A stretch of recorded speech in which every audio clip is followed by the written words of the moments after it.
So your child is enrolled in speech therapy. They are going to speech for their articulation. And you might be wondering, how can I support that at home? So I want to tell you that it might seem like your therapist is taking forever, or maybe you just want to rush ahead and throw them into all the speech sounds they can be making. But I want to tell you that there is a hierarchy or a ladder of speech acquisition, if you will, as to how your child is going to be improving their overall speech. Don't rush this because there is a reason for going so slow or so fast or going in the order that they are going in. First off, you have the speech sound in isolation as your foundation.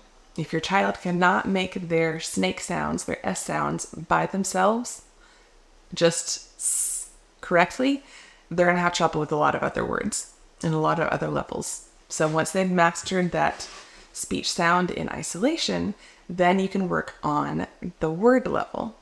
And your therapist will probably start giving you vocabulary word lists with that speech sound. So just drill those words. You're not trying to do phrases or sentences or anything like that. You're not telling stories with them. You're just drilling the words by themselves.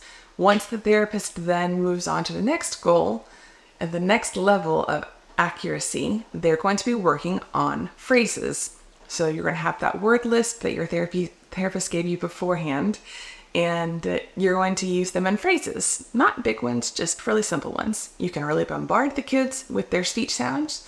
So let's say they're working on their S's, and you can say the word is silly. So everything can be silly. Silly face, silly sounds, silly balloons, whatever it is. Once they've mastered the phrase level, you'll then work on the sentence level. That means you're going to be using their target words, their word list they've gotten from speech they've been practicing for all these weeks. You're going to start using those in sentences. You're still going to focus on phrases and the words by themselves, but you can actually move up to sentences now.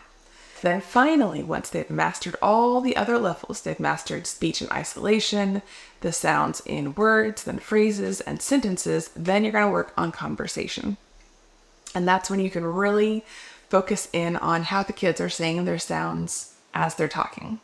You can address those informally if you would like before then, but you're going to have a lot of frustration because honestly, your kiddo hasn't achieved that yet. They're not ready for the conversation level yet. But you can also highlight in between those sessions their progress. So you can say, oh, did you realize that you just said snake with that good S, or face? There is an S in that also.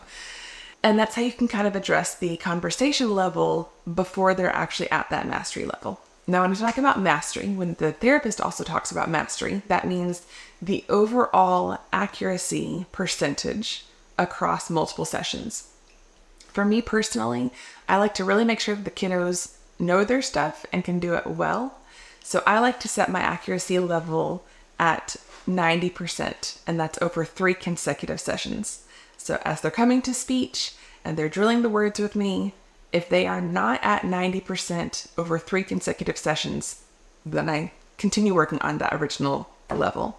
Maybe even taking a step back if necessary, but they're not quite ready to move on to the next level and therefore graduate yet. But that's kind of what the therapists are looking at when they're saying, you know, we're going to keep on working on these words. And you're thinking, we've been doing these words for the last 6 weeks. Well, there's a reason for that. It's because the kids are still making a habit out of their new speech sound. I hope this helps. If you have any questions, let me know.